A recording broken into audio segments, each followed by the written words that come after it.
જય સ્વામિનારાયણ વિદ્યાર્થી મિત્રો, લાસ્ટ આપણે જે ડિસ્કશન કરતા હતા એલસી દોલનો, એલસી દોલનોની અંદર જે વિદ્યુત ભારના દોલનો થાય, વિદ્યુત ભારના દોલનો કેવી રીતે થાય અને ઉર્જાના દોલનો એને પરિણામે કેવી રીતે થાય, કેવી રીતે સમજી શકાય, એ બધું ડિસ્કશન કરેલું હતું. ત્યારે એની કોણીય આવૃત્તિ એલસી દોલન માટે આપણે કે આ કેપેસિટર સંપૂર્ણ ચાર્જ કરેલું કેપેસિટર એને જ્યારે ઇન્ડક્ટર સાથે જોડીએ છીએ ત્યારે એ પરિસ્થિતિની અંદર એની જે વિદ્યુત ભારના દોલનોની જે કોણીય આવૃત્તિ ગણી એ કેટલી હશે? ઓમેગા બરાબર 1/√LC. હવે આ જ પરિસ્થિતિ ક્યાં હતી? તો કે આ જે છે આપણે દાખલા તરીકે એલસીઆર સર્કિટ હોય, આ એલસીઆર આ વોલ્ટેજ લાગુ પડતા હતા V બરાબર Vm sin અથવા cos ઓમેગા t.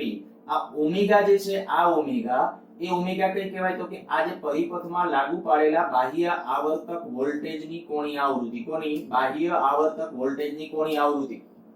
અને આના ઉપરથી પરિપથની પ્રાકૃતિક આવૃત્તિ નક્કી થાય. એને ત્યારે ઓમેગા 0 કહેતા હતા. એ કેટલી? 1/√LC. આ જ્યારે બે મેચ થાય ત્યારે અનુનાદ થાય. અને અનુનાદની ઘટના ખૂબ ઉપયોગી આપણા માટે, બરાબર? એક આપણે જેનો ઉપયોગ જોયો તો કેવો ઉપયોગ હતો? તો કે રેડિયો અને ટીવી એવા પરિપથો, જે ટ્યુનિંગ પરિપથો તૈયાર કરવા હોય તો ત્યારે આપણે કહી શકાય અનુનાદની ઘટનાનો ઉપયોગ કરી શકાય. આના આધારે ચેનલો રિસીવ કરી શકાય. મીન્સ કે ચેનલો આપણે ટ્યુન કરવી છે, વગાડવી છે, ઓડિયો હશે તો વગાડવી અને વિડિયો હશે તો વગાડી અને જોવી. કે એ દરેક માટે આ અનુનાદની ઘટના એક અનિવાર્ય બાબત છે અને અનુનાદના આધારે જ આપણે એને ટ્યુન કરીએ છીએ. હા, ત્યારે આપણે શું કરીએ છીએ? મેં તમને કીધું હતું કેપેસિટરનું કેપેસિટન્સ વેરી કરીએ છીએ. પણ આ મેં અત્યારે એટલા માટે આ રિપીટ કર્યું છે કે આ જે ઓમેગા છે 1/√LC, આની પ્રાકૃતિક આવૃત્તિ, આમાં બાહ્ય આવર્તક વોલ્ટેજ નથી, બહારથી વોલ્ટેજ જ લાગુ નથી કરવાના. એટલે આની આ પ્રાકૃતિક આવૃત્તિ જે છે દોલનોની, જેની વિદ્યુત ભારના દોલનોની આવૃત્તિ આ છે. હવે આની અંદર તો કે આની અંદર જે આપણે કહી શકાય કે જે વિદ્યુત ભારના દોલનોની આવૃત્તિ આ કહેવાય, પણ એની તંત્રની જે પ્રાકૃતિક આવૃત્તિ છે આ છે. અને જો બે સરખા થાય તો અનુનાદ થાય. અચ્છા, અનુનાદની ઘટનાનો એક બીજો ઉપયોગ હું તમને એમ કહું, મેટલ ડિટેક્ટર, જેમ આપણે ટીવી ટ્યુનિંગ એવી રીતે મેટલ ડિટેક્ટર તમે નામ સાંભળેલું છે. આપણે ઘણી વખત કોઈ મોલ હોય કે પછી દાખલા તરીકે એરપોર્ટ હોય કે એવી કોઈ જગ્યાએ, તો ત્યાંથી શું કરવામાં આવે કે આપણા બેગ, કેરી બેગ્સ કે એ બધા જે હોય તો એ ગેટમાંથી પસાર કરો એટલે જો કોઈ અંદર જે કહેવાય પ્રબળ મેગ્નેટ જે ધારણ કરી શકે એવી કોઈ ધાતુ હશે તો એ તરત ડિટેક્ટ થાય. આ સિવાય આપણી કેરી બેગ્સ ને બધી એક્સરે માંથી પણ પસાર કરવામાં આવતી હોય છે. એ માત્ર ને માત્ર સુરક્ષા હેતુથી. તો આ સુરક્ષા હેતુથી આમાં શું ફાયદો થાય? શું થતું હશે? તો કે એમાં પણ અનુનાદની ઘટના છે. જો ખાલી તમને બહુ ઝડપથી સિમ્પલી સમજાવી દઉં, માની લો કે આ જે ગેટ છે મેટલ ડિટેક્ટરનો, આપણો પછી મેટલ ડિટેક્ટર ઓલાય આવે છે કોઈ જગ્યાએ, આપણે કહી શકાય કે ભાઈ કોઈ ધાતુ કે મેટલ કે એની જે ગોતવી છે ત્યારે એના માટેનું મેટલ ડિટેક્ટર છે. એ મેટલ ડિટેક્ટરનો જે પ્રિન્સિપલ, બધાનો પ્રિન્સિપલ આ એક જ પ્રકારનો છે. જ્યારે આપણે કહીએ કે આ દાખલા તરીકે આપણો આ જે ગેટ જેવો પાર્ટ છે એની અંદર શું છે? તો કે એક તાંબાના તારનું ગૂંચળું, આની અંદર વચ્ચે તાંબાના તારનું ગૂંચળું, આખી જે ઘણા બધા આટાવાળું હોય ત્યાં ગૂંચળું છે, બરાબર? તારનું ગૂંચળું છે એ આખું આમ વીંટાળેલું છે. અને આ રીતે આમ સ્પ્રિંગ એમ તો ઠીક છે, એ તો જેમ રાખ્યું પણ આ ગૂંચળું અનિવાર્ય છે. આ રીતે આમ જરૂરી છે. વચ્ચે અંદર કેપેસિટર પણ જોડેલું હોય અને કેપેસિટર ટ્યુન કરેલું હોય. એક ચોક્કસ કેપેસિટન્સ માટે આપણને ખ્યાલ છે કે ઓમેગા બરાબર શું થાય? તો કે ઓમેગા બરાબર ઓમેગા 0 બરાબર 1/√LCR સર્કિટ. આ LCR સર્કિટ જ હોય, કારણ કે આ તો દરેક પરિપથને હોય અને હોય જ, અવરોધ તો હોવાનો જ. પછી આપણે આદર્શ સ્થિતિ ધારી લઈએ છીએ એમ કહીએ કે અવરોધ 0 છે, એ વાતો જુદી છે.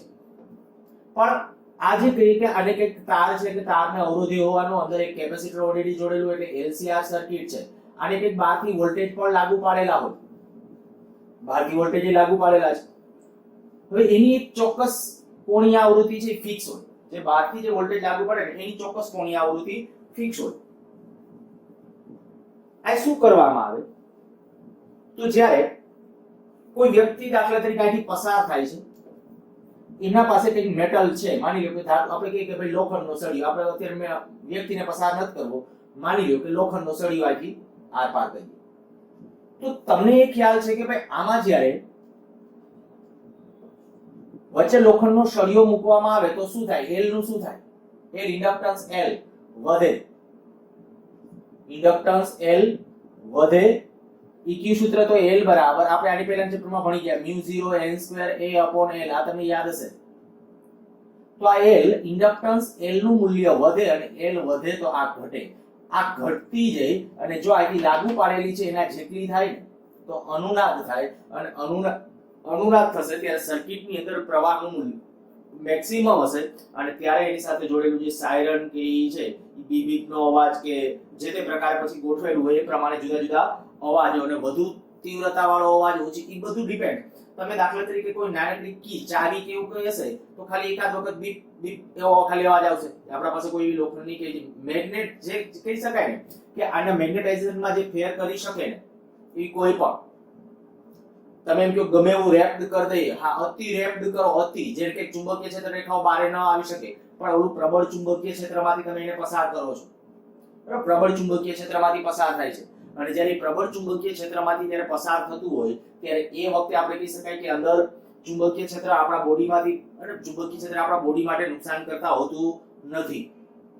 એટલે આપણે કહી શકાય કે ચુંબકીય ક્ષેત્રમાંથી આપણે પસાર થઈએ છીએ. જો કોઈ મેટલ હશે તો ચુંબકીય ક્ષેત્ર બદલાશે અને પરિણામે આપણે કહી શકીએ કે એવા આ જે અવાજ આવશે ને જો વધુ મેં કીધું દાખલા તરીકે આપણે કે લોખંડનો સળિયાને બદલે આપણે કહી શકીએ ભારેખમ લોખંડની કોઈ વસ્તુ કબડ કે એવી કોઈ વસ્તુ તો એકદમ મોટા પ્રમાણમાં સાયરન વાગશે.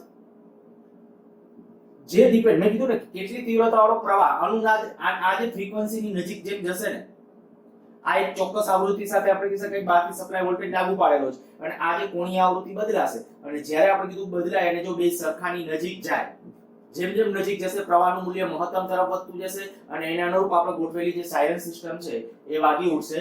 સારું, તો આ વાત થઈ અનુનાદની ઘટનાનો અને જેને કીધું આપણે કીધું મેટલ ડિટેક્ટર આપણે જે કહીએ છીએ તો એ મેટલ ડિટેક્ટર છે એનો પ્રિન્સિપલ. સારું, આજનો આપણો ટોપિક હવે શરૂ કરીએ. પાવર.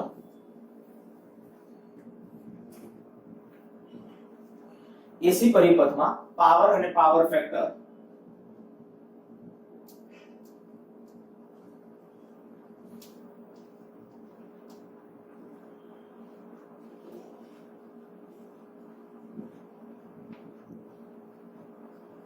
જો કે ઓલરેડી આપણે આ ટોપિકનું ડિસ્કશન આમ વચ્ચે વચ્ચે કરી ગયા છે. ખાલી થોડા સમય માટે આપણા માટે નવો શબ્દ એટલે આપણે કહીએ તો પાવર ફેક્ટર. આ પાવર ફેક્ટર શું છે એ આપણે ખાસ સમજવું છે. તો એના માટે હું સૌથી પહેલા પાવર શું છે એસી પરિપથમાં પાવર શું છે એ સમજવા માટેનો પ્રયત્ન કરીએ. જ્યારે એલસીઆર એસી સર્કિટ છે LCR AC LCR સિરીઝ શ્રેણી AC પરિપથ માં લાગુ પાડેલા વોલ્ટેજ જો આ હોય V બરાબર Vm sin ઓમેગા t તો પ્રવાહ તત્કાલીન પ્રવાહ તત્કાલીન વોલ્ટેજ અને તત્કાલીન પ્રવાહ કેટલો તો કે Im sin ઓમેગા t +5 જ્યાં Im બરાબર Vm/Z માંડ અને phi બરાબર શું આવશે tan ઇન્વર્સ xc xl/r. મેં આ સૂત્ર વારે ઘણીએ તમને કીધા છે 3-4 વાર તો મેં લખીને કીધું છે કે આ સૂત્રો બધા યાદ રાખજો. મોટા ભાગના જે ગુજકેટ લેવલના કેવા એમસીક્યુ છે ને જો આ સૂત્રનો વ્યવસ્થિત હેન્ડલ કરતા આવડશે ને તો આગલા પોર્શન વાળા બધા એમસીક્યુ છે ગુજકેટ લેવલના બધા સોલ્વ થઈ જશે. તત્કાલીન વોલ્ટેજ આવી રીતે આમ આપું છું તો તત્કાલીન પ્રવાહ આ. અચ્છા, તત્કાલીન વોલ્ટેજ આમ આપું V બરાબર Vm cos ઓમેગા t તો I બરાબર Im cos ઓમેગા t +5 જ્યાં phi એટલે કડા તફાવત આગળ હોઈ શકે પાછળ હોઈ શકે ક્યાં કેવી રીતે તો માત્ર ઇન્ડક્ટર માત્ર કેપેસિટર માત્ર અવરોધ જુદા જુદા પરિપથો માટે phi જુદો જુદો હોય એ આપણે ઓલરેડી કોષ્ટક જેવું કંઈક બનાવેલું હતું. જ્યાં phi એટલે આપણે કીધું કે આની કડા તફાવત tan inverse xl xc xl/r અને આની અંદર તમે કિંમતો એની મૂકી શકો છો xc અને xl અને r. જો xc માત્ર માની લો કે rl પરિપથો r અને l જ હોય તો xc વાળો આ કાઢી નાખો તો આવી જશે tan ઇન્વર્સ xl/r તો એ કડા તફાવત થઈ ગયું. કોઈ પણ પરિપથ માટે તમે અહીંથી કડા તફાવત લખી શકશો અને Im બરાબર Vm/Z માંડ જ્યાં Z માંડ LCR સર્કિટ માટે છે તો આપણને ખ્યાલ છે કે ભાઈ Z માંડ નું મૂલ્ય કેટલું આવશે તો કે √r² એ લખી નાખો ચાલો જ્યાં Z માંડ બરાબર √r² xc xl એનો સ્ક્વેર અથવા omega 1 upon omega c minus omega l એનો સ્ક્વેર. હવે અત્યારે આપણે પાવરમાં જવું છે એટલે હું પાવર માટે આગળ વધું છું તો આપણે કહીશું કે આવા પરિપથો માટે તત્કાલીન પાવર, જો તત્કાલીન પાવર p વ્યાખ્યાયિત કરવો હોય, તત્કાલીન પાવર p બરાબર તત્કાલીન વોલ્ટેજ ગુણ્યા તત્કાલીન પ્રવાહ, તો તત્કાલીન વોલ્ટેજ એટલે Vm sin ઓમેગા t અને Im sin omega t plus 5. अच्छा जो આવું કરીએ Vm Im upon 2 sin omega t sin omega t plus 5, तो 2 sin 2 ss મેથ્સ વાળા કહીએ કે 2 ss, તો એને અનુરૂપ cos માં ટ્રાન્સફર થશે બરાબર. આ ત્રિકોણમિતિય વિધેય તો આપણે કહી શકાય Vm Im upon 2 cos આ આલ્ફા આટલા આને બદલે લખું છું આટલાને બદલે, જો આવું છે 2 sin આલ્ફા sin બીટા, અથવા એ માઈનસ રાખો તો cos alpha plus beta minus cos alpha minus beta. આ માઈનસ નિશાની આયા ન જોઈતી હોય અને આયા મૂકી દેશો તો આ પ્લસ થઈ જશે, આ માઈનસ, એટલે હું ડાયરેક્ટ આવું કરું છું cos આલ્ફા તરીકે આ છે, બીટા તરીકે આ છે, શું વધશે આમાંથી આ બાદ કરો omega t minus omega t minus 5, તો માઈનસ 5 પર cos યુગ્મ વિધેય છે એટલે કોઈ ફેર ન પડે, cos 5. બીજું શું આવશે minus cos alpha plus beta, એટલે આ પ્લસ આ, તો 2 ઓમેગા t પ્લસ 5 આવું થશે. તો આજે એવો આપણો તત્કાલીન પાવર. જો આપણે તો સરેરાશ પાવર, કારણ કે વ્યવહારમાં આપણને ખ્યાલ છે કે ભાઈ તત્કાલીન પાવરનું મૂલ્ય માપી શકાતું નથી.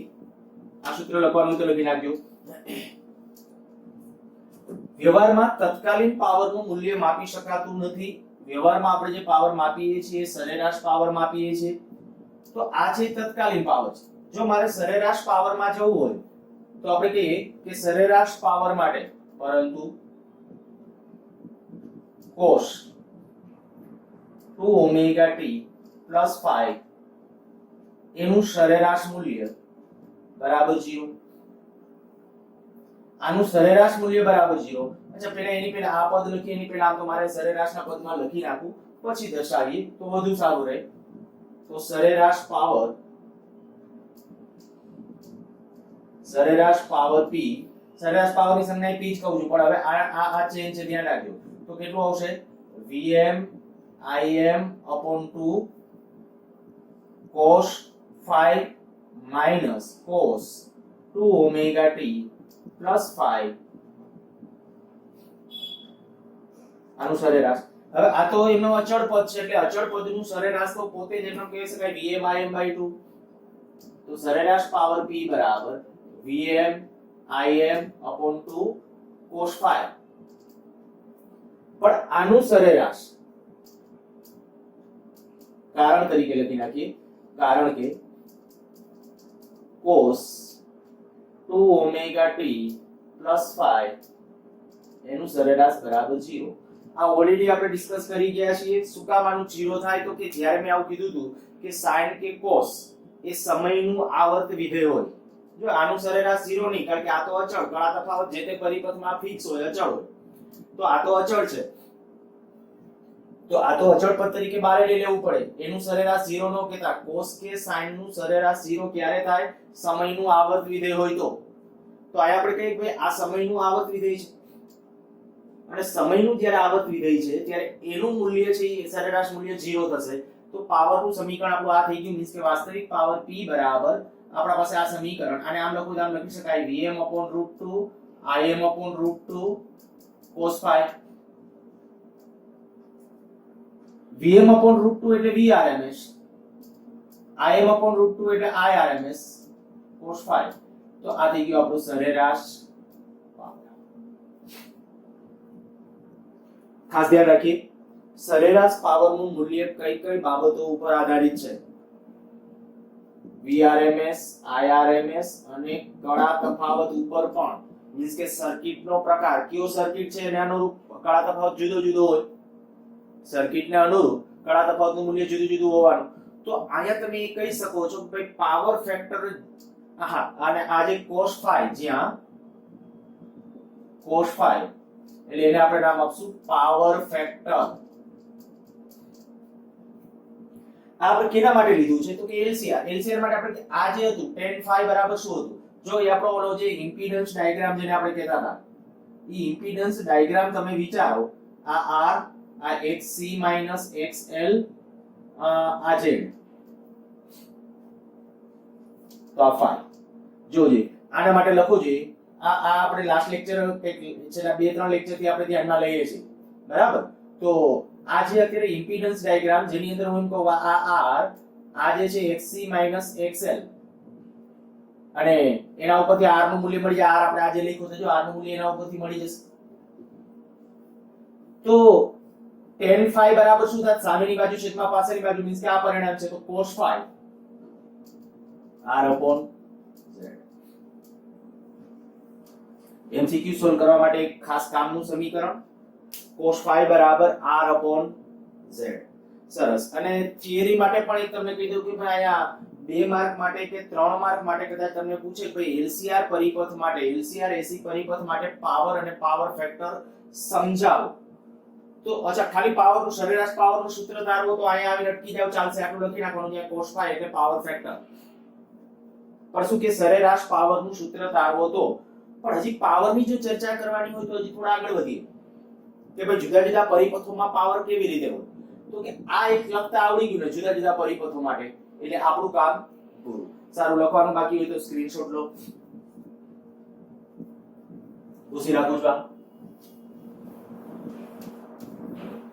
ચાલો, આ સમીકરણ યાદ રાખજો. પાવર, વાસ્તવિક પાવર નું સમીકરણ શું? Vrms Irms cos phi. જ્યાં cos phi એટલે phi એટલે કડા તફાવત જ છે, અને cos phi એટલે કેટલું થશે? R upon Z.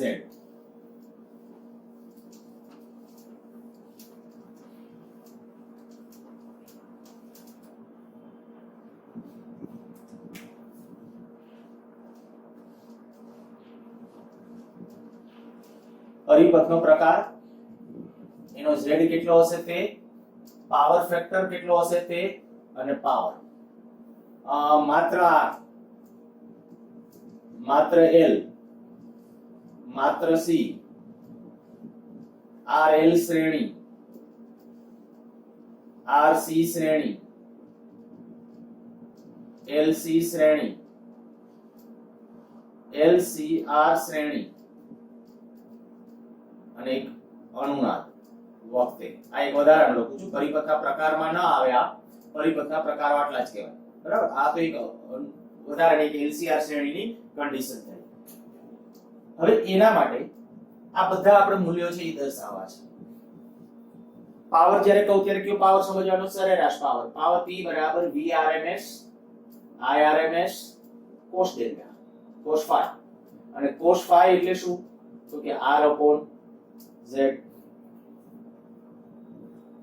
હવે જુઓ, આ Z નું મૂલ્ય માત્ર અવરોધ ધરાવતા પરિપથ માટે Z કેટલો? Z નું સમીકરણ શું હતું? Z બરાબર √R² plus XC minus XL એનો સ્ક્વેર. આ Z નું સમીકરણ હતું, ખરેખર Z નું મૂલ્ય છે. તો આ આપણે કે XC માઈનસ XL, આ પદ 0, કારણ કે માત્ર અવરોધ ધરાવતો. અવરોધ હોય તો આ એક જ હાજર હશે, R જ હાજર હોય તો આ પદ નથી. તો Z બરાબર કેટલું? R. અચ્છા, ઇન્ડક્ટર વાળા કિસ્સામાં કેટલું જુઓ, તો ઇન્ડક્ટર વાળા કિસ્સામાં XL આવશે, મીન્સ કે ઓમેગા L આવશે. Z બરાબર કેટલું આવશે? ઓમેગા L એટલે કે XL. આ કેટલું આવશે? XC 1 omega C. XC ખાલી વધશે. RL માટે શું વધશે? RL માટે, તો RL માટે વધશે વર્ગમૂળમાં R² પ્લસ XL². જોજો ઓના ઉપરથી C વાળો પાર્ટ કાઢી નાખ્યો છે Z ઉપર. આ RC માટે શું આવશે? તો √R² પ્લસ XC². LC માટે શું આવશે? તો XC માઈનસ XL અથવા XL માઈનસ XC, જે મોટું હશે એમાંથી નાનું બાદ કરશો. એ તમારે જોવાનું છે કે નાનું મોટું છે એનામાંથી. જનરલી આપણે કઈક અત્યારે અને XC માઈનસ XL ખાલી લખો, અત્યારે કોઈ ફેર પડતો નથી. અને LCR માટે તો આખું પોતે જ જે Z નું મૂલ્ય છે એ જ, મીન્સ કે √R² plus XC minus XL એનો સ્ક્વેર. અનુનાદ વખતે કેટલું? આ કારણ કે અનુનાદ વખતે શું થતું હતું, આ બંને રિએક્ટન્સ એકબીજાની અસર નાબૂદ કરતા હતા, યાદ હશે તમને. અનુનાદ વખતે આ બંને રિએક્ટન્સ એકબીજાની અસર નાબૂદ કરે, અને રિએક્ટન્સ અસર નાબૂદ કરે એટલે z બરાબર કેટલું થઈ જાય, આ. બસ આટલું આવી ગયું તો તમારા માટે કામ સહેલું. પાવર ફેક્ટર નું મૂલ્ય જો મારે નક્કી કરવું હોય તો આ પાવર ફેક્ટર કેટલો 1, કારણ કે cos ડેલ્ટા બરાબર સૂત્ર શું છે, r upon z. આ મેં લખ્યું છે r, આ z ને બદલે r લખી નાખો એટલે 1, તો આ પાવર ફેક્ટર 1 આવશે. અચ્છા, અહીંયા xl માટે તો કે આ cos phi બરાબર r upon z, પણ r નું મૂલ્ય 0. આ શું કામ 0? તો કે અહીંયા અવરોધ છે જ નહીં, શું છે, માત્ર ઇન્ડક્ટર. તો અહીંયા આપણે કહી શકીએ આનું મૂલ્ય 0, કેપેસિટર માં 0, કારણ કે r છે જ નહીં, આની અંદર છે. તો અહીંયા શું આવશે, તો કે અહીંયા થશે આપણા પાસે શું, r upon, પાવર ફેક્ટર નું મૂલ્ય લખવું છે આપણે, બરાબર. આ r upon z, z ને બદલે શું, under route r square plus xl square. અહીંયા શું આવશે, r upon under route r square plus xc square. અહીંયા આપણે l અને c, માત્ર lc હોય તો કે l કે c હોય, r 0, અહીંયા r છે જ નહીં, તો પાછું પાવર ફેક્ટર કેટલું, 0. અને અહીંયા લખશો તો r upon under route r square plus xc minus xl એનો સ્ક્વેર. હવે આ પરિસ્થિતિ આપણા માટે અગત્યની છે, કારણ કે પાવર ફેક્ટર નું મૂલ્ય એમસીક્યુ માટે ઈ કે ગુજકેટમાં પૂછ્યો છે, યાદ રાખજો ખાસ. પાવર ફેક્ટર એટલે cos phi છે. હવે cos નું મહત્તમ મૂલ્ય કેટલું, 1. cos નું મહત્તમ મૂલ્ય 1, તો આ cos phi આ કહો તો આપણે કહી શકાય પાવર ફેક્ટર cos phi, ખાલી phi નહીં, cos phi પાવર ફેક્ટર, તો કે ઈ 1 કરતા નાનું અને 0 કે 0 કરતા મોટું. પાવર ફેક્ટર નું મૂલ્ય 0 અને 1 સહી એમની વચ્ચેનું ગમે તે હોઈ શકે. જ્યારે 1 છે ત્યારે તમે કહી શકો પાવર મહત્તમ. આ cos phi નું મૂલ્ય જ્યારે મહત્તમ, એટલે પાવર જો એક અહીંયા મહત્તમ હશે, કેટલો, પાવર p બરાબર vrms into irms. અહીંયા મહત્તમ છે, એ જ રીતે અહીંયા મહત્તમ છે, પાવર p બરાબર vrms into irms, અને આ મહત્તમ હશે. આ કિસ્સામાં 0 હશે,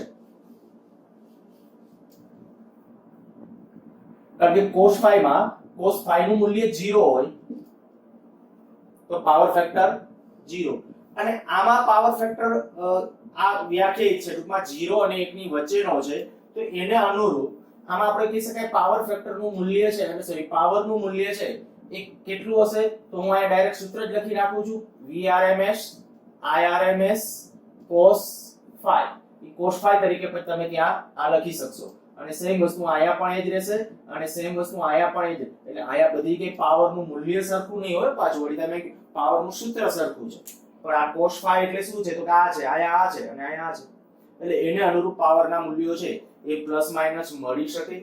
તો આ જુદા જુદા પરિપથો માટે પાવર અને પાવર ફેક્ટર એમસીક્યુ માટે ખૂબ કામનું એવું કોષ્ટક, અને બધા ગુજકેટ લેવલના પ્રશ્નો છે આના ઉપરથી તૈયાર થશે.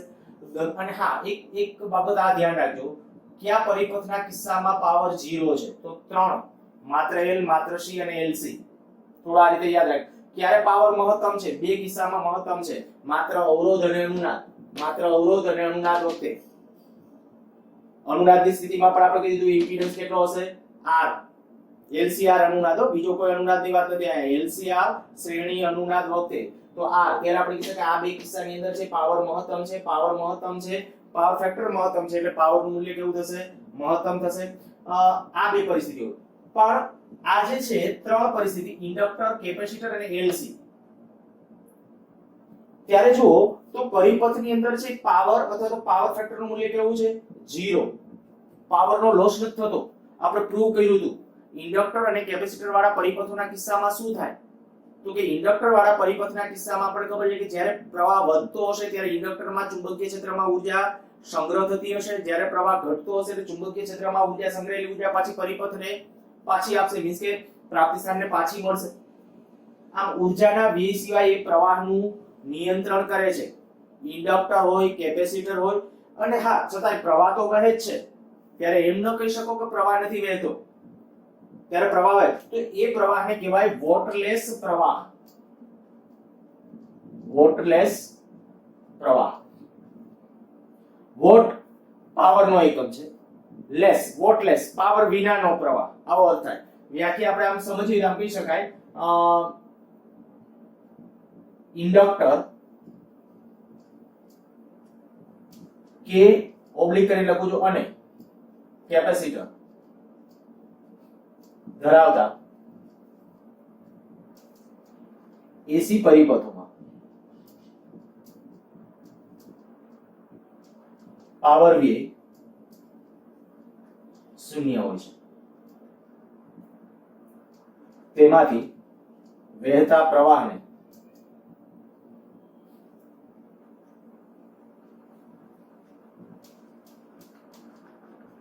વોટલેસ પ્રવાહ કહે છે. આ વોટલેસ પ્રવાહની વ્યાખ્યા. ઇન્ડક્ટર કે અને બે હોય તો ચાલે, ઇન્ડક્ટર અને કેપેસિટર હોય તોય ચાલે, અને ઇન્ડક્ટર કે એકલું હોય સિંગલ હોય તો એટલે મેં કે અને ઓબ્લિક કરીને અને બે શબ્દ લખી નાખ્યા છે. બરાબર. ઇન્ડક્ટર કે અને કેપેસિટર ધરાવતા એસી પરિપથોમાં પાવર વ્યય શૂન્ય હોય છે. શું કામ પાવર વ્યય શૂન્ય હોય છે હવે તમને ખબર પડી ગઈ છે, કારણ કે પાવર ફેક્ટર 0 છે. પણ છતાંય પરિપથમાં પ્રવાહ તો વહે છે. ક્યારે પ્રવાહ વહે છે? તો કે જ્યારે પ્રવાહ વધતો હશે, ઇન્ડક્ટરની અંદર ઊર્જા સંગ્રહિત થતી હશે, પ્રવાહ વહ્યો, પછી પ્રવાહ ઘટવાનો ટ્રાય થાય છે, તો કે ઇન્ડક્ટર પોતે જે ઊર્જા સંગ્રહેલી હતી એ ઊર્જા પાછી પરિપથને પાછી આપશે, એટલે કહી શકાય કે પ્રવાહ છે ઘટવા નહીં દે. તો પરિપથની અંદર પ્રવાહ તો વહે છે, ત્યારે એ જે પ્રવાહ વહે છે એને કહેવાય વોટરલેસ પ્રવાહ. સારું, આ કોષ્ટક લખી નાખ્યો. અને હા, ટેક્સ્ટબુક ની અંદર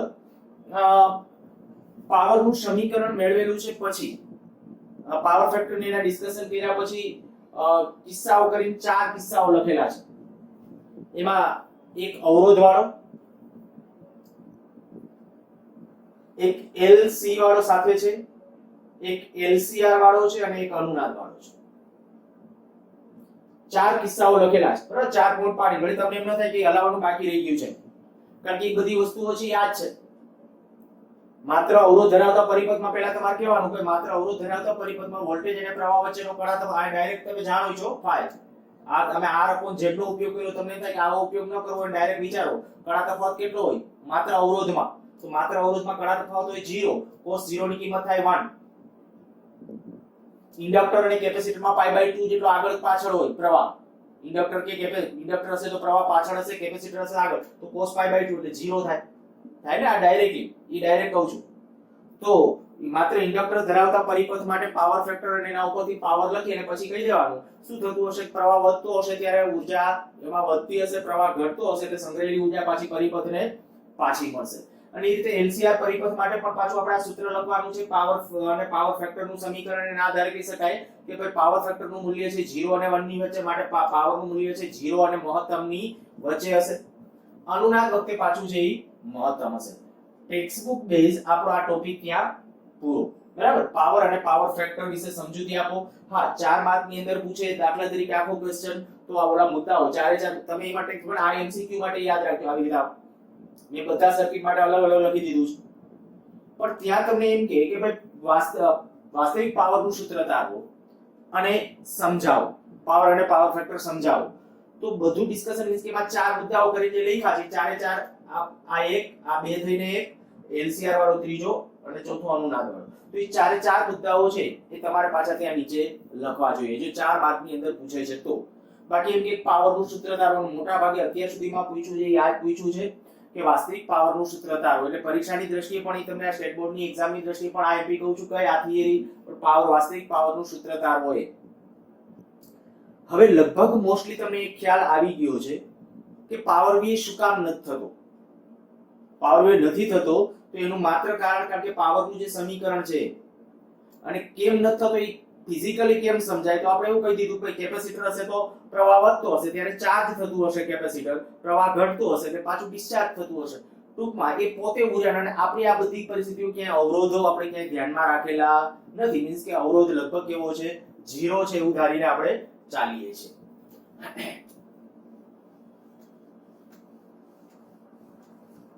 પાવરનું આપણું આ જે સમીકરણ છે Vrms Irms cos phi,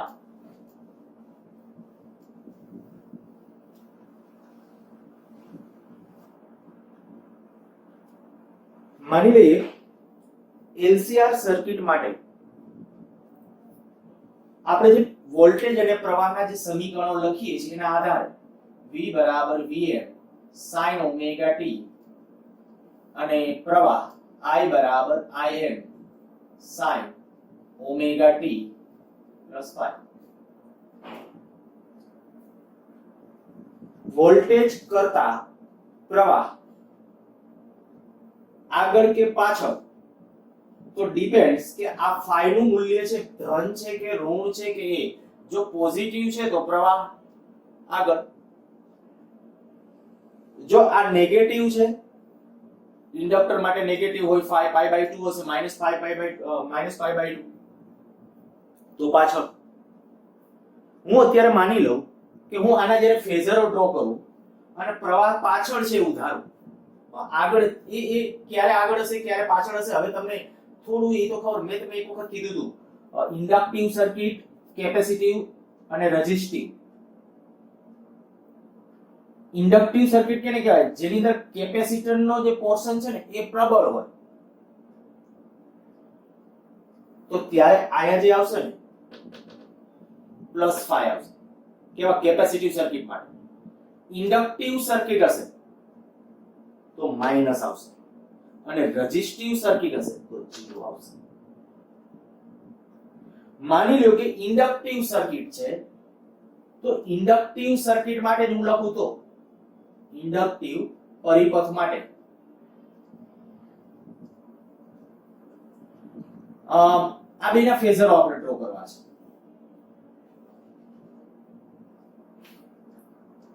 રિયલમાં તમે વોલ્ટેજનો જે ફેઝર ડ્રો કરો V બરાબર Vm sin ઓમેગા t, બરાબર? વોલ્ટેજનો ફેઝર V બરાબર Vm sin ઓમેગા t તો એ કેમનો આવશે? તો કે એનું આ આપણે દાખલા તરીકે ઓકે સેજ ઉપર રાખું છું, આ કોણ ઓમેગા t કહું છું.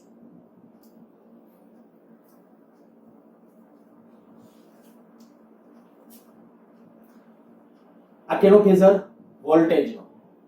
વોલ્ટેજ માટેનો જેનું મૂલ્ય Vm હોય એટલે આનું મૂલ્ય હશે Vm. ધન x દિશા સાથેનો કોણ ઓમેગા t. અચ્છા, પ્રવાહ માટેનો અને ઇન્ડક્ટિવ સર્કિટ હોય તો phi માઈનસ એટલે ઓમેગા t માઈનસ phi. તો આપણે કહી શકીએ કે માની લ્યો આટલું છે એ phi, જો બાદબાકી કરી છે ધ્યાન રાખજો એટલે આ એંગલ કેટલો થશે? Omega t minus phi. Inductive circuit માટે આ માઈનસ આવશે. આ પ્રવાહ છે, આ પ્રવાહનો ફેઝર.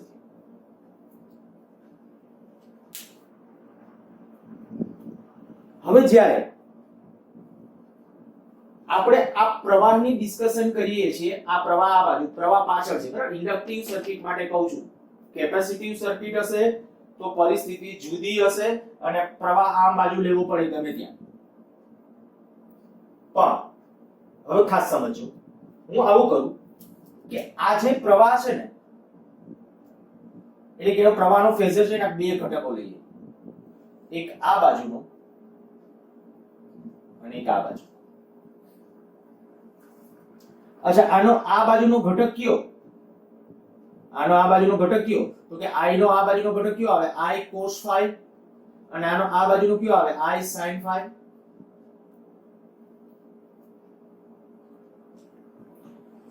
મેં એટલા માટે ઘટકોની ખરેખર અદિશ રાશિ છે પ્રવાહને ઘટકો આમ ન પડે પણ ફેઝરમાં તમને ખબર છે બીજું કંઈ નથી, આપણું બીજગણિત સહેલું પડે એટલા માટે આવી ટ્રાય કરીએ છીએ ને આપણે આ ઘટકો પાડશું. તો પ્રવાહ I નો આ બાજુનો ઘટક કયો આવ્યો? I cos phi. મીન્સ કે આ બાજુનો પાવર કેટલો થયો? આ બાજુનો આમ ન બોલાય પણ આ વોલ્ટેજને અનુરૂપ આ પ્રવાહ જે મળ્યો, આ પ્રવાહને અનુરૂપ પાવર કેટલો? તો કે ઈ પાવર જો તમારે ગણવો હોય તો આપણે કહી શકીએ ઈ બે સમાન કળામાં છે. કયો સમાન કળામાં છે? કોણ? I cos phi અને વોલ્ટેજ બે એક જ દિશાના થઈ ગયા તો એ સમાન કળામાં છે અને સમાન કળામાં હોય તો ડાયરેક્ટલી આપણે કહી શકીએ પાવર P બરાબર VI cos phi. પણ આ જે છે I sin phi, આ ઇન્ડક્ટિવ સર્કિટનો રોલ છે. I sin phi જેમ મોટું, ક્યારે મોટું આવશે વિચારો? આ એંગલ જેમ મોટો મીન્સ કે આ પ્રવાહ જેમ વધુ ને વધુ પાછળ આમ નમતો જશે પ્રવાહ. જો આમ થઈ જાય એક્ઝેક્ટ તો phi કેટલું 90. આમાં યાદ કરો આમાં શું થાય I cos 90 એટલે ઓટોમેટિકલી 0 ઈ પાવર 0 અને આ તો તમને ખબર લંબ રૂપે છે, આ તો વોલ્ટેજ ને લંબ રૂપે છે. હવે π/2 જેટલો પાછળ હોય તો એમાં ક્યાંય પાવર નો વ્યય થતો હોતો નથી. ખાલી મેં આ ફિઝિકલ ઇન્ટરપ્રિટેશન જે આપણું હતું ને એને ખાલી આલેખના સ્વરૂપમાં ઢાળ્યું છે, બરાબર, ઇન્ડક્ટિવ સર્કિટ માટે. પછી ટેક્સ્ટબુકમાં લગભગ આના જેવો એકાદ દાખલો પર એક કામ કરી, ચાલો ઉદાહરણો અમુક છે લઈ લે, બધું પૂછી નાખું છું.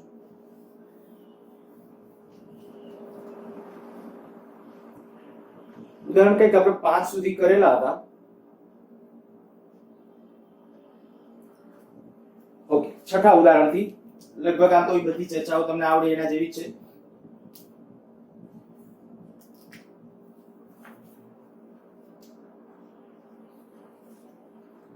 બસો ઓહમ અવરોધ અને 15 મ્યુએફ ના કેપેસિટરને શ્રેણી જોડાણ સાથે 220 વોલ્ટ 50 હર્ટ્ઝ નું એસી ઉદ્ગમ જોડવામાં આવ્યું છે.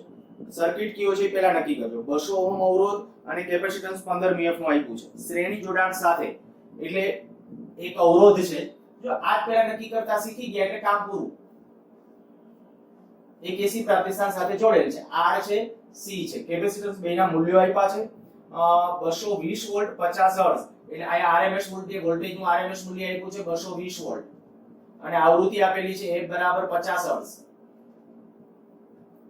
પરિપથમાં વહેતો પ્રવાહ શોધો. તો પરિપથમાં પહેલા પ્રવાહ શોધવો હોય તો પહેલા આપણે Z શોધવું પડે અને Z બરાબર શું આવશે? Z બરાબર આવશે XC x R કયો પરિપથ છે?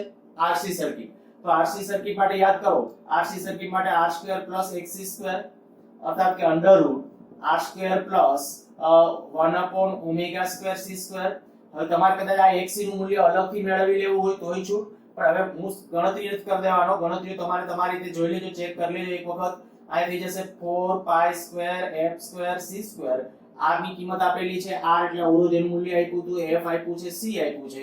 આ બધાની કિંમત મૂકશો એટલે Z નું મૂલ્ય મળી જશે. અને Z મળી ગયું એટલે હવે પ્રવાહનું જો RMS મૂલ્ય નક્કી કરવું હોય તો Vrms Z. તો Vrms 220 આપેલું હતું ભાગ્યા જ્યારે Z કરી નાખશો, Z એટલે આયા જે મળ્યું છે તો સાદુરૂપ આપશો એટલે પ્રવાહનું RMS મૂલ્ય મળી જશે. બીજું, અવરોધ અને કેપેસિટરને સમાંતરમાં વોલ્ટેજ કેટલા હશે? સરસ છે. અવરોધ અને કેપેસિટર ને સમાંતરમાં વોલ્ટેજ કેટલા હશે? આને સમાંતર કેટલા વોલ્ટેજ હશે અને આને સમાંતર કેટલા વોલ્ટેજ હશે? તો સમાંતરમાં વોલ્ટેજ જો જોઈતા હોય તો અવરોધને સમાંતર વોલ્ટેજ VR કહું તો પ્રવાહનું મૂલ્ય એમાંથી જે પ્રવાહ આવે છે આ RMS આપણે નક્કી કર્યો તે ઇન્ટુ R ઓહમનો નિયમ. અવરોધના બે છેડા વચ્ચેનો PD બરાબર વહેતો પ્રવાહ ગુણ્યા અવરોધ R. તો અવરોધનું મૂલ્ય આપ્યું છે, પ્રવાહનું RMS મૂલ્ય તમને અહીંયા મળી ગયું, કિંમતો મૂકશો એટલે એ મળી જશે. એ રીતે ઇન્ડક્ટરના બે છેડા વચ્ચેનો PD એટલે તો IRMS into XL. Sorry, inductor નહીં, કેપેસિટર હો. કેપેસિટરના બે છેડા વચ્ચેનો PD તો આપણે કહી શકાય IRMS ઇન્ટુ XC. તો અહીં તમને થોડું વધારે અનુકૂળ એ રહેશે, એવું કરજો. આ કારણ કે XC નું મૂલ્ય મેળવી લેજો, આયા કિંમતો નહીં મૂકતા. XC ની કિંમત કારણ કે આયા પાછી જરૂર છે. તો XC બરાબર આમ અલગથી એક મેળવી જ રાખજો, ઓમેગા C એટલે 1/2πfc. આનું મૂલ્ય અહીં મેળવી રાખો, પછી આયા સીધી કિંમત કારણ કે બે વાર આવે, આયા સાદું રૂપ આપશો ને પાછા આયા આપશો. એટલે બેસ્ટ વસ્તુ એ રહેશે કે આયા આપણે એક વખત XC નું મૂલ્ય અલગથી મેળવી લેવું, બાકી પછી તમને ઠીક લાગે. ચાલો, તો આ આપણે કહી શકાય કે ભાઈ વોલ્ટેજ મળી ગયા. આગળ હજી એમાં જોઈ લઈએ, શું વોલ્ટેજીસ નો સરવાળો ઉદ્ગમના વોલ્ટેજ કરતા વધારે મળે? જો હા તો કારણ જણાવો. જે વોલ્ટેજીસ આ તમને જે વોલ્ટેજ મળશે આ બેનો સરવાળો તમે જ્યારે કરશો ત્યારે આ ઉદ્ગમ વોલ્ટેજ છે 220 એના કરતા વધારે મળશે. એના કરતા સરવાળો કરશો. જ્યારે સરવાળો કરો છો ત્યારે મેં તમને ખબર હોય તો મેં થિયરી લેક્ચર વખતે એક તમને ક્વેશ્ચન પૂછ્યો હતો, VL VC એક સમીકરણ અને બીજું આપણે કીધું હતું V બરાબર VR2 VC VR એનો સ્ક્વેર. આ સાચું છે, આ આપણે મેં કીધું વાપરવું નહીં, તમને યાદ હશે. આ શું કામ? ત્યારે મેં કારણ પણ પૂછ્યું હતું, કેટલાક મિત્રોએ ખરેખર સારી રીતે જવાબ આપેલો હતો કે ભાઈ આ તત્કાલીન વોલ્ટેજ છે, આ તત્કાલીન વોલ્ટેજનો સરવાળો કરો તો જ સાચું છે, અધરવાઇઝ નહીં. અને આયા તમે જે કાંઈ જાણો છો એના આરએમએસ જાણો છો તો તમારે ફરજિયાત આ સૂત્ર પ્રમાણે લેવાનું હોય, નહીં કે આ સૂત્ર પ્રમાણે. એટલે આપણે અહીંયા કહીશું જો બેયનો સરવાળો કરો, આનો અને આનો સરવાળો, ઇન્ડક્ટર તો છે જ નહીં, આનો નાનો સરવાળો કરશો જે વોલ્ટેજ આવશે એ વોલ્ટેજનું મૂલ્ય આના કરતા વધારે આવી શકે, સ્વાભાવિક છે આવી શકે. પણ એ આવે છે તો મેં કીધું એનાથી તમારે મિસઅન્ડરસ્ટેન્ડિંગ કરવાની નથી, કારણ કે આ કળા તફાવત છે. આપણે ખ્યાલ છે કે પ્રવાહ અને વોલ્ટેજ એ આગળ પાછળ છે, કળા તફાવત છે. તત્કાલીન વોલ્ટેજનું મૂલ્ય હોય તો સરવાળો થાય, આરએમએસ માટે તમે એવું કરી શકતા નથી. તમારે ફરજિયાત આ રીતે લખવાનું હોય તો આ રીતે કરો ત્યારે જે વોલ્ટેજ આવશે જો આ રીતે ટ્રાય કરજો. વીઆર નું મૂલ્ય જે આવે, વીસી નું મૂલ્ય જે આવે એને વર્ગને વર્ગમૂળમાં લઈ અને સાદુરૂપ આપશો એટલે જે મૂલ્ય આવશે એ આવશે એક્ઝેક્ટ 220. હા, પછી પોઈન્ટની ગણતરીઓમાં માઇનોર ચેન્જ આવી શકે ખરા, પણ આ આવવો જોઈએ 220. તો એ થઈ ગયું. ચાલો નેક્સ્ટ એના પછી ઉદાહરણ નંબર 7. વિદ્યુતીય પાવર ટ્રાન્સમિશન માટે વપરાતા વિદ્યુત પરિપથમાં પાવર ફેક્ટરનું મૂલ્ય ઓછું હોય ત્યારે શા માટે પાવર નો વ્યય વધારે થાય છે તે સમજાવો. બહુ સિમ્પલ અને સરળ. ખાલી આવું કીધું છે વિદ્યુત પાવર ટ્રાન્સમિશન, એટલે તમે ખ્યાલ આવી વિદ્યુત પાવર ટ્રાન્સમિશન એટલે શું? તો કે પાવર ને એક જગ્યાએથી બીજી જગ્યાએ, દાખલા તરીકે જ્યાં થર્મલ પાવર સ્ટેશન છે ત્યાંથી ઇલેક્ટ્રિસિટી જે તે વિસ્તારમાં પહોંચતી કરવી તો એને પાવર ટ્રાન્સમિશન કહેવાય. હવે એ જે પાવર ટ્રાન્સમિશન છે એના માટે વપરાતા વિદ્યુતીય પરિપથમાં પાવર ફેક્ટરનું મૂલ્ય ઓછું હોય ત્યારે શા માટે પાવર વ્યય વધારે હોય છે? આ પાવરનું સૂત્ર શું? પાવર P બરાબર Vrms Irms cos phi. આ પાવર ફેક્ટર ઓછો એમ પાવર વ્યય વધારે હોય તો ઇનડાયરેક્ટલી આપણને આ ખ્યાલ છે જ કે પાવર ફેક્ટર આ ઓછો તો ડાયરેક્ટલી પાવરનું મૂલ્ય આમાં વધારે મળે. ખ્યાલ આવે કે નહીં? આપેલ વોલ્ટેજ હું ઈચ્છિત વોલ્ટેજ એક માની લઈએ કે ચોક્કસ વોલ્ટેજ આપણે આપણા ઘરમાં 230 વોલ્ટ ફિક્સ હોય. દરેક આપણું ઇન્ડિયન સ્ટાન્ડર્ડ ઉપકરણ છે 230 વોલ્ટ 230 વોલ્ટ અને 230 વોલ્ટ સપ્લાય વોલ્ટેજ કહેવાય. તો માની લો કે કંપની વાળા જે પાવર સ્ટેશન છે ત્યાંથી 230 વોલ્ટેજ ઇલેક્ટ્રિસિટી જનરેટ કરે છે. તો 230 વોલ્ટેજ એને ઇલેક્ટ્રિસિટી પહોંચાડવી છે, મીન્સ કે પાવર પહોંચાડવો છે. એમાં વોલ્ટેજ કેટલા ફરજિયાત? 230. હવે પાવર ફેક્ટર ઓછો રાખે એટલે શું કરવું પડે? આ મૂલ્ય વધારે રાખવું પડે, પ્રવાહનું આરએમએસ મૂલ્ય. આ મૂલ્ય વધારે રાખવા જાય તો વિચાર કરો કે પાવર P બરાબર I2R, જે લાઈન છે ટ્રાન્સમિશન લાઈન, આપણે આ ટ્રાન્સમિશન લાઈન માની લો કે આ પાવર સ્ટેશન છે, આ પાવર સ્ટેશન, આયા પાવર સ્ટેશન છે અને આયા આપણે કહીએ કે જે તે વિસ્તાર જ્યાં આપણે ઇલેક્ટ્રિસિટી પહોંચાડવી છે, આ ઇલેક્ટ્રિસિટી આપણે પહોંચાડવાની છે. તો એ સ્થિતિ વખતે આને કંઈક અવરોધ હોવાનો છે, આ ટ્રાન્સમિશન લાઈનને અવરોધ હશે. જો ટ્રાન્સમિશન લાઈનને અવરોધ, પણ એનો પાવર ફેક્ટર મેં કીધું કે આપણે એવું કહ્યું છે પાવર એ R L અને C એવી રીતે ગોઠવા છે પાવર ફેક્ટર છે એ માની લો નાનો થાય. R L આમાં ઇન્ડક્ટન્સ એ હશે, કેપેસિટન્સ એ હશે અને અવરોધ એ હશે. તો ત્યારે આપણે કહી શકીએ કે એ જે ટ્રાન્સમિશન લાઈન માટે જો પાવર ફેક્ટર ઓછો હશે ને તો શું થયું? વોલ્ટેજ તો મારે આયા 230 વોલ્ટ, આયા 230 વોલ્ટ, તો કે આ ઘટાડો તો આ વધારવું પડે પ્રવાહ. તો આમાં I, આ જે પ્રવાહ I નું મૂલ્ય વધે ને તો આને અવરોધ તો છે જ, આ લાઈનને કંઈક અવરોધ તો છે જ ટ્રાન્સમિશન લાઈનને. તો VI પામતો પાવર એને P ડેશ કહું તો I RMS2 R, પ્રવાહ વધે એટલે પાવર વ્યય વધી જશે અને મોટા ભાગનો પાવર છે એ VI પામે. હું આના પછીના લેક્ચરમાં ટ્રાન્સફોર્મર વાળો ટોપિક લઈશ, ત્યારે લગભગ આપણે આજથી જ શરૂ કરીશું. હું તમને આ આખું આ આપેલા તમને કહીશ કે અહીંયા ટ્રાન્સફોર્મરની શું જરૂરિયાત છે, ત્યારે આપણે આ એક સમજાવીશ અને ટેક્સ્ટબુકના ઉદાહરણની અંદર પણ આપેલું છે એટલે એ લાસ્ટમાં એ પણ પછી ડિસ્કસ કરીશું. પણ અત્યારે ખાલી આપણી જરૂરિયાત તમને ખ્યાલ આવી ગયો છે. પાવર ફેક્ટર ઓછો હોય તો આપેલ વોલ્ટેજ પ્રવાહનું મૂલ્ય વધારવું પડે, પ્રવાહ વધારવા જાવ તો અવરોધની અંદર વ્યય પામતો પાવર વધી જશે એટલા માટે. અચ્છા, એમાં બીજું કીધું છે કે પરિપથમાં કેપેસિટરનો ઉપયોગ કરી પાવર ફેક્ટર કેવી રીતે વધારી શકાય તે સમજાવો. પરિપથમાં કેપેસિટરનો ઉપયોગ કરી અને પાવર ફેક્ટર કેવી રીતે વધારી શકાય. ખરેખર બહુ સમજવા જેવું છે. પાવર ફેક્ટર વધારવો હોય તો અંદર કેપેસિટર જોઈન્ટ કરવાથી કેવી રીતે વધે? જો આપણે હમણાં મેં ઓલો ફેઝર જે ડ્રો કરેલો હતો એ વ્યવહારના જ્યારે સર્કિટ છે ત્યારે આપણે કહી શકીએ ને કેપેસિટર ન જોડ્યું હોય તો ઇન્ડક્ટિવ સર્કિટ જ હોય. ત્યારે આપણે ઓકે પાવર નું પહેલા સમીકરણ લખું પાવર P બરાબર V RMS I RMS cos phi અથવા અત્યારે આપણે લખી નાખીએ VI cos phi આ RMS મૂલ્ય છે. વોલ્ટેજ નો ફેઝર અને પ્રવાહનો ફેઝર હમણાં મેં દોર્યા હતા બરાબર. વોલ્ટેજ આપણે આમ ડ્રો કર્યો હતો અને પ્રવાહ એનાથી પાછળ આવ્યો. હું અત્યારે એવું કરું યાદચ્છિક રીતે ટેક્સ્ટ બુક પ્રમાણે લઉં છું. માની લો કે વોલ્ટેજ છે ને આ બાજુ લઈ લઉં છું. આ વોલ્ટેજ નો ફેઝર યાદચ્છિક રીતે તમને એમ લાગે આ બાજુ ને આ બાજુ લેવો જ છું, ચાલો ખોટું ન પાડી શકે કોઈ, તો એ વોલ્ટેજ નો ફેઝર થયો. હવે અહીંયા વોલ્ટેજ તો ઇન્ડક્ટિવ સર્કિટ માટે આપણે હમણાં કીધું હતું કે પ્રવાહ છે પાછળ હશે. આ પ્રવાહ કેટલો પાછળ હશે? 5 જેટલો. આ પ્રવાહના બે ઘટકો લે, એક આ બાજુનો ઘટક, આનો આ બાજુનો પેરેલલ ઘટક કહીએ IP, આ બાજુનો છે એ ખરેખર લંબ ઘટક થશે તો I લંબ અથવા તો આપણે કહી શકાય I ટેક્સ ઉપર લગભગ IQ કહ્યું છે, IQ કરના IQ કે પછી જે નામ આપ્યું એ આપી દેજો. પણ આ I ના બે ઘટકો, આનો આ બાજુનો ઘટક IP નામ આપ્યું એટલે IP કયો થશે? I cos theta, ધ્યાન રાખજો cos phi, અને આ ઘટક કયો થશે? I sin phi. હવે જો પાવર ફેક્ટર ઓછું રાખવું હોય તો નુકસાનકારક છે. આ પાવર ફેક્ટર એટલે cos phi. પાવર ફેક્ટર ઓછું રાખવું એનો અર્થ કે phi મોટો રાખવો. પાવર ફેક્ટર ઓછો તો પાવર ફેક્ટર વધારવો હોય તો પાવર ફેક્ટર એટલે કયો? cos phi. ખાસ મગજમાં રાખજો નહીતર લોચા થશે. પાવર ફેક્ટર એટલે cos phi. મારે મોટો રાખવો છે તો આ મૂલ્ય મોટું ક્યારે થાય? પાવર ફેક્ટર phi નાનો હોય ત્યારે.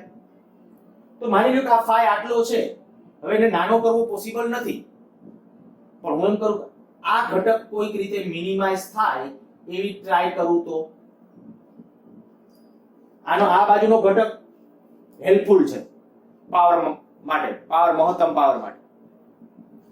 પણ આ બાજુનો ઘટક છે એ ડિસ્ટર્બન્સ રૂપ છે. કારણ કે આપણે હમણાં કીધું પાવર ટ્રાન્સમિશન ની અંદર તમારે શું કરવાનું છે તો પાવર ફેક્ટર ઊંચો રાખવો છે. પાવર ફેક્ટર ઊંચો મીન્સ કે આ ઘટક કામનો છે પ્રવાહનો, આ નકામો છે. આ નકામો છે તો મારે નાબૂદ કરવો છે. આ નકામો છે નાબૂદ કરવો છે. તો કે તો એવું કરો સર્કિટ ની અંદર છે ને યોગ્ય મૂલ્યનું એવું કેપેસિટર જોડો. કારણ કે જો વોલ્ટેજ નો ફેઝર આમ હોય ને તો કેપેસિટરમાં પ્રવાહ આગળ હોય તો તમને ખ્યાલ છે કેપેસિટરમાં પ્રવાહ આગળ હશે. કેટલો આગળ હશે? π/2 જેટલો. તો આ હું નામ આપી દો IQ ડેશ. આ કેને કારણે? કેપેસિટરને લીધે. આ કેપેસિટરને લીધે છે. તો કેપેસિટરને લીધે જે પ્રવાહ જે છે એ આપણને આમ મળવાનો છે. તો હું યોગ્ય મૂલ્યનું જ્યારે કેપેસિટર ગોઠવું એટલે કહી શકાય કે એને પરિણામે પ્રવાહ આગળ રહેવાનો, તો આ પ્રવાહની અસર નાબૂદ કરી નાખે તો આ જ પ્રવાહની અસર રહેશે અને એ આપણા માટે વધુ યોગ્ય છે. ફરીથી એકવાર રિપીટ કરી જાઉં છું, ખાસ સમજતી વખતે ધ્યાન રાખજો. પહેલા મેં શું કીધું? માની લો કે આપણે વ્યવહારના સર્કિટમાં કીધું કે કેપેસિટર ન જોડવું એટલે ઇન્ડક્ટિવ કહેવાય. એટલા માટે તમને યાદ હશે મેં આગલા ચેપ્ટર વખતે પણ આવું કીધું હતું કે એક તાર હોય તો એનું ઇન્ડક્ટન્સ શૂન્ય હોય, પણ સળિયો કે એવું કંઈ હોય તો એને ઇન્ડક્ટન્સ શૂન્ય ન હોય એના હોય જ. તો આમાં તમે જે કોઈ તાર ખરેખર વાપરવાના એ તારની ઇન્ડક્ટન્સ હોય જ. તો RL સર્કિટ તો ગણાય જ. વ્યવહારમાં તમે જે ગણો એને RL સર્કિટ ગણી શકો. અને જો RL સર્કિટ છે તો એનો અર્થ એવો થાય કે ફેઝર તમને આવી રીતે આમ મળવાનું છે. પહેલા આ ફેઝર નથી કાંઈ, પહેલા વોલ્ટેજ આમ છે અને ઇન્ડક્ટિવ એટલે પ્યોર ઇન્ડક્ટિવ ને પાછો RL છે. તો આ આપણે કહી શકીએ કે આ જે છે પ્રવાહ પાછળ છે, એના બે ઘટકો લીધે એક આ બાજુનો એક આ બાજુનો. હવે જો આપણે કીધું પાવર ફેક્ટર છે એ મારે મોટો રાખવો છે, પાવર ફેક્ટર મોટો રાખવો છે તો એનો અર્થ કે આ બાજુનો ઘટક કામનો છે, આ નકામો છે, આને કાઢવો છે. તો કે આને કાઢવો હોય તો સર્કિટમાં કેપેસિટર જોડી દો. શું ફાયદો થશે? તો કે કેપેસિટર જોડવાથી પ્રવાહ કેમ ન જાય? તો કે પ્રવાહ આગળ જાય. તો એ પ્રવાહ આગળ જતા જતા આપણે કહી શકીએ પ્રવાહ આ પ્રવાહ આ ઘટકને જો નાબૂદ કરી દે એટલો પ્રબળ થઈ જાય તો એ આપણા માટે વધુ હેલ્પફુલ રહેશે. સારું, આ રીતે તમે ફેઝરની મદદથી એ વસ્તુ છે એ સમજાવી શકશો. નેક્સ્ટ ઉદાહરણ નંબર 8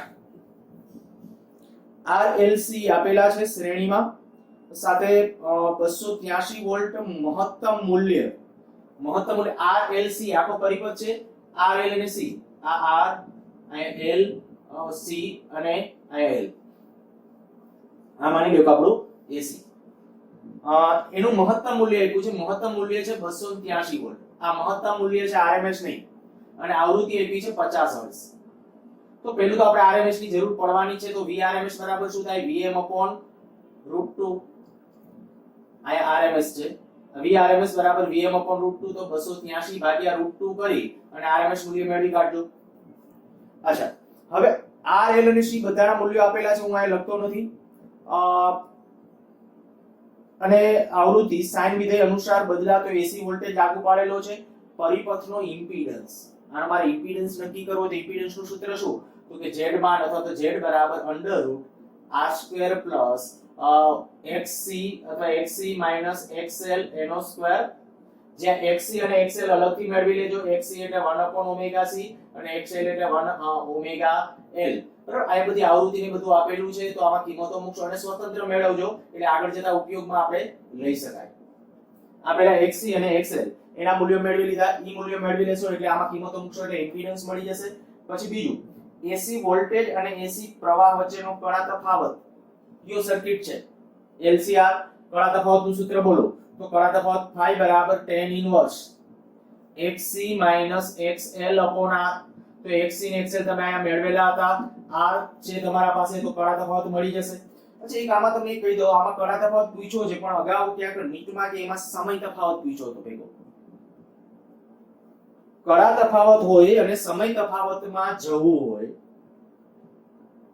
તો કણાને સમતુલ્ય હું તમને એક સાદું એમનું કહી દઉં આ તમે જાણો છો ઓમેગા બરાબર 2π/T આના ઉપરથી છે ને આમ સૂત્ર લખી નાખું આ કણા તફાવત છેદમાં સમય તફાવત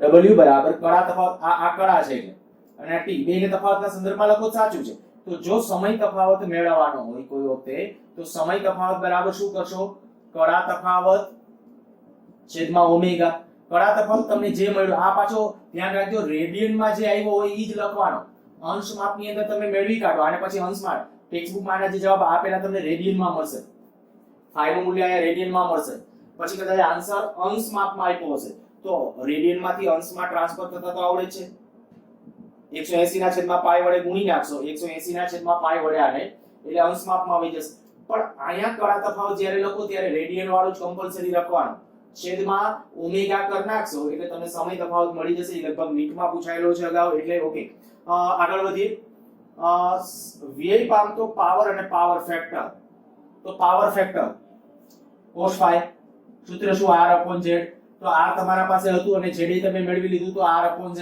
અને પાવર મેળવવો છે તો પાવર જો મહત્તમ વોલ્ટેજ ને જાણો છો તો ડાયરેક્ટ એના ઉપરથી એ મેળવી શકો છો હું આમ લખી નાખું પાવર P બરાબર Vm Im/2 cos phi અને આને આમ આ Vm ને બધા આમ લખવું તો લખી શકાય Im V બરાબર IR તો આના ઉપરથી આવું લખી શકાય Im2 Z/2 cos phi શું કર્યું છે Vm ને બદલે I2R પણ R ન ચાલ્યો આ કારણ કે Z લખો પણ LCR છે સર્કિટ આખો હા અનુનાદો તો પાછું અનુનાદ વખતે શું આવશે I into I કે Vm ને બદલે IR ક્યારે લખાય માત્ર અવરોધ હોય કે અનુનાદ હોય તો માત્ર અવરોધ કે અનુનાદ વખતે જ V બરાબર IR લખાય બાકીના દરેક સર્કિટ માટે તમારે લખવું હોય તો I into Z કેવી રીતે ટૂંકમાં ઓહમનો નિયમ એ રીતે લખો તો આના ઉપરથી પાવર નું મૂલ્ય છે એ મળી જશે ચાલો એ ઉદાહરણ પણ પૂરું કેલ્ક્યુલેશન આને એક તમને કહું કે આ ચેપ્ટર ની અંદર છે ઉદાહરણ કે સ્વાધ્યાયના મોટા ભાગના દાખલા ખૂબ સહેલા છે ગણતરીઓ થોડી લેન્ધી હશે એટલે એક તમારે કેલ્ક્યુલેટ રહેવું પડશે એક હજી ઉદાહરણ લઈ લઈએ ઉપરોક્ત દાખલામાં આવૃત્તિ બદલી શકાતી હોય તો પેલું ઉદ્ગમની કઈ આવૃત્તિએ પરિપથમાં અનુનાદ રચાશે આવૃત્તિ બદલી શકાતી હોય તો કઈ આવૃત્તિ આમાં અનુનાદ મળે તો કે ઓલી અનુનાદીય કોણી આવૃત્તિ ગણી દેવાય 1/√LC આ જે આવશે એની આની પ્રાકૃતિક આવૃત્તિ કહેવાય એટલી આવૃત્તિ જ્યારે આની કરો ને ત્યારે અનુનાદ થશે તો તમારે આ ગણી દેવાની છે અચ્છા બીજું કઈ આવૃત્તિ માટે પરિપથમાં અનુનાદ રચાશે અને અનુનાદ વખતે પરિપથનો ઇમ્પિડન્સ, પરિપથમાંથી વહેતો પ્રવાહ અને વિખેરણ પામતો પાવર. અનુનાદ વખતે ઇમ્પિડન્સ, તો આમાં જ્યારે અનુનાદ થાય ત્યારે ઇમ્પિડન્સ યાદ કરો. ઇમ્પિડન્સ નું સૂત્ર આ છે, પણ અનુનાદ થાય ત્યારે આ તો રિએક્ટન્સ નાબૂદ થશે, ઇન્ડક્ટિવ ને કેપેસિટર. તો અનુનાદ વખતે z કેટલો? r. અનુનાદ વખતે z કેટલો થઈ જશે? r. એટલે ઇમ્પિડન્સ થઈ ગયું. પછી શું કીધું તું? ઇમ્પિડન્સ પરિપથમાં વહેતો પ્રવાહ. તો પ્રવાહ નક્કી કરવો હોય તો Irms બરાબર શું આવશે? Vrms upon z. પણ z ને બદલે અનુનાદ વખતે શું આવે? r. જો અનુનાદની સ્થિતિ કીધી છે એટલે તો Vrms ડાયરેક્ટલી તમને આપ્યું હતું અથવા આ Vm આપ્યું છે, એના ઉપરથી આપણે Vrms મેળવ્યું હતું, એના ભાગ્યા r કરી નાખશો એટલે Irms નું મૂલ્ય મળી જશે. આગળ વિખેરણ પામતો પાવર. તો વિખેરણ પામતો પાવર P, ક્યાં પાવર તો ક્યાં વિખેરણ પામે? અવરોધની અંદર, તો I2 r. સાદુરૂપ આપશો એટલે આન્સર મળી જશે. પછી ઉદાહરણ નંબર 10. અચ્છા, આ તો મેં હમણાં તમને સમજાવ્યું હતું એ જ છે. એરપોર્ટ પર સુરક્ષા માટે મેટલ ડિટેક્ટર, ધાતુ ખોજક યંત્ર ધરાવતા દરવાજાની ફ્રેમમાંથી પસાર થતી વ્યક્તિ જો કોઈ ધાતુની વસ્તુ હોય તો મેટલ ડિટેક્ટર કયા સિદ્ધાંત પર કાર્ય કરે છે તેની પરખ કરી બીપ બીપ એવો ધ્વનિ ઉત્સર્જિત કરે છે. અચ્છા, એટલે આ ટૂંકમાં સમજાવવાનું છે. મેટલ ડિટેક્ટર વાળું જે છે તમારે એ શબ્દની અંદર તમારી રીતે ઉલ્લેખ કરી શકશો અને મેં તમને સમજાવી દીધું એ પ્રમાણે તમારે એમાં લખવાનું છે. ઉદાહરણ નંબર જે 11 છે. ઉદાહરણ 11. એલસી પરિપથમાં વિદ્યુતભાર મુક્ત દોલનો કરે છે ત્યારે કોઈ પણ સમયે ઇન્ડક્ટર અને કેપેસિટરમાં સંગ્રહ પામતી ઊર્જાનો સરવાળો અચળ રહે છે તેમ સાબિત કરો. એ આપણે લાસ્ટ લેક્ચરમાં સાબિત કરી ગયા હતા. બરાબર, મોસ્ટલી લગભગ ઉદાહરણ જોઈ લેજો અને કોઈ બાકી હોય હવેથી 5 સુધીમાં લગભગ કર્યા છે કે નહીં મને એક્ઝેક્ટલી યાદ નથી. જોઈ લેજો અને બાકી હોય તો મને કહેજો તો એ પાછા કરાવી દઈશ. પાછળના છેલ્લે સુધીના એ સિવાયના પૂરા છે.